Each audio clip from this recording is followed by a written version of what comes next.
Mohon ampun. Tangan kalian akan ikut kotor kalau menyentuhku. Suara Vio terdengar lirih bercampur isak tangis. Galih menahan sesak di dada. Ia melangkah masuk dan berjongkok di hadapan putrinya.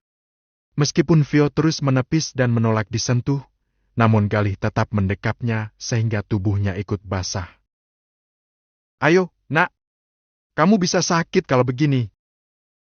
Bujuknya. Biarkan aku di sini, ayah. Aku mau mandi yang lama sampai nodanya hilang. Bukan seperti ini caranya. Ayo, kita bicara baik-baik. Tindakan seperti ini hanya akan memperburuk keadaan. Khawatir Vio akan sakit, Alfian yang berada di ambang pintu kamar mandi segera masuk dan menutup aliran air dari shower. Menarik jubah mandi dan membalutkan ke tubuh keponakannya. Vio kedinginan, cepat bawa dia keluar. Jangan sampai sakit. Galih mengangguk. Merasakan tubuh putrinya menggigil kedinginan, ia segera menggendongnya keluar dan mendudukkan di kursi. Riana pun jadi sangat terkejut saat masuk ke kamar dan mendapati Vio dalam keadaan basah kuyup. Ada apa dengan Vio, Mas? Tanyanya khawatir. Tenang, jangan panik. Ucap Galih. Tolong gantikan pakaiannya. Dia kedinginan. Riana langsung mendekat dan memeluk putrinya, sementara Alfian dan Galih keluar dari kamar. Galih menuju lantai atas untuk mengganti pakaiannya yang basah, sementara Alfian tetap menunggu di ruang keluarga. Sabar. Ucap Alfian kala Galih duduk di sisinya setelah mengganti pakaian. Aku harus apa, Al? Kamu tahu sendiri seperti apa Vio. Dia lebih manja, tidak sekuat saudaranya yang lain. Karena itulah kita harus tetap ada untuknya dan tidak memojokkannya. Jangan biarkan dia merasa rendah diri. Galih dan Alfian masih duduk di ruang keluarga saat bayi tiba. Alfian menatap putranya yang terlihat sedikit lelah. Setelah mengobati luka Raffi dan mengambil sampel darah, Boy meminta bantuan salah satu rekannya di rumah sakit yang bertugas di laboratorium untuk memeriksa sampel darah milik Vio dan Raffi. Tak perlu menunggu lama, ia bisa mendapatkan hasilnya. Papa, aku bawa hasil tes lab sampel darahnya Vio dan Raffi. Ucap pemuda itu sambil menjatuhkan diri di sofa. Bagaimana hasilnya? Boy mengeluarkan selembar kertas dari amplop dan menggesernya ke hadapan sang papa. Ucapan Raffi benar. Mereka dalam pengaruh obat. Ucap Boy membuat Alfian dan Galih tampak geram. Memikirkan pelaku yang mencoba menjebak Vio. Astagfirullah, anakku. Desis Galih dengan mata terpejam.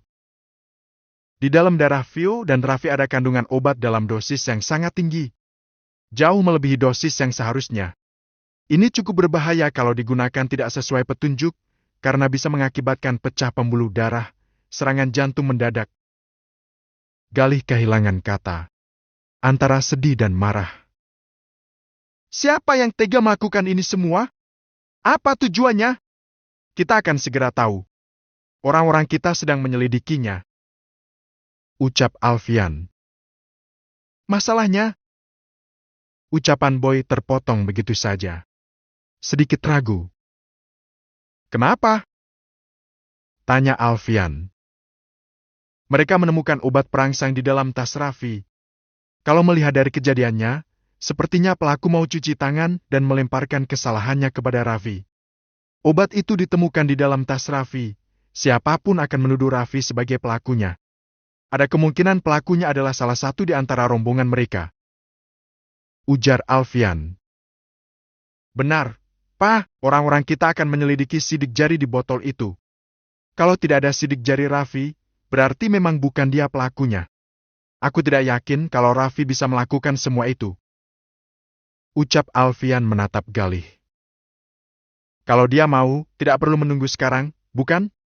Dia bisa melakukannya sejak lama. Lagi pula, kita semua tahu seperti apa Raffi. Galih mengangguk setuju dengan ucapan Alfian. Saat kejadian semua mahasiswa ada di masjid. Hanya Raffi, Vio dan satu mahasiswa lagi bernama Marcel yang tidak ikut. Dia sekamar dengan Raffi, mengaku tidak ikut karena ketiduran. Marcel? Ucap Galih. Mencoba mengingat nama itu. Benar. Om Jo sudah memerintahkan untuk menyelidiki orang itu. Alfian menghembuskan napas panjang.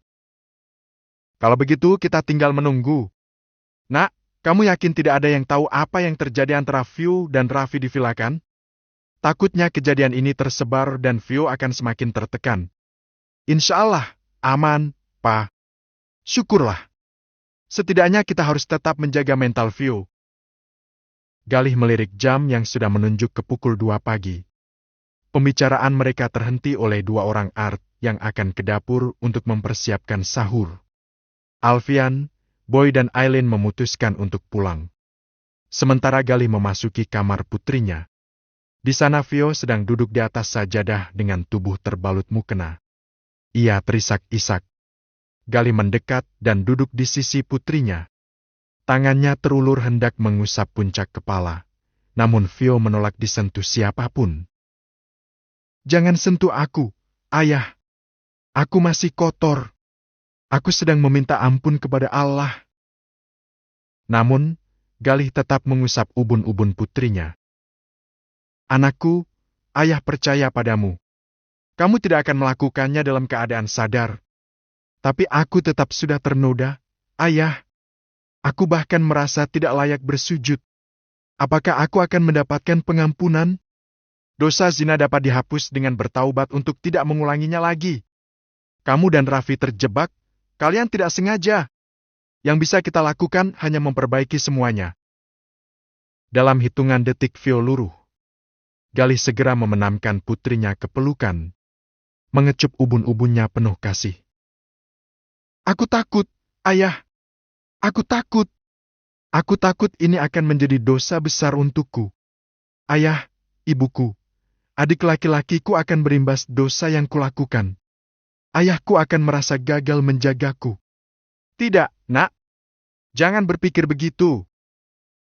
Galih hendak bertanya tentang kejadian di villa. Namun, niatnya urung setelah melihat Vio terus menangis ketakutan. Bahkan saat ini tubuhnya sangat lemah. Hingga menjelang pagi Vio masih berbaring lemah di tempat tidur. Tubuhnya sedikit hangat dan wajahnya pucat. Kejadian di villa terus menghantui pikirannya. Bagaimana ia dan Raffi terjerumus ke dalam lembah dosa. Kepingan kenangan masa kecil bersama Raffi pun bermunculan dalam ingatan. Ketika Raffi menggandengnya berkeliling berjualan di tengah terik mentari. Ketika merasa lelah, Raffi akan menggendongnya di punggung. Kini, lelaki yang menempati tempat istimewa di hatinya itu justru mengotori mereka. Riana memasuki kamar dengan menyeka air mata. Vio masih terbaring dalam balutan selimut dengan wajah pucat dan tubuh lemah. Matanya sembab, sebab sepanjang malam ia terus menangis.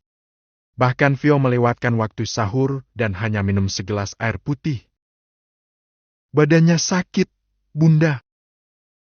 Keluh Vio dengan suara lemah. Merasakan seluruh tubuhnya terasa remuk. Hari ini nggak usah puasa, ya, nak. Kamu lagi demam. Ucap Riana.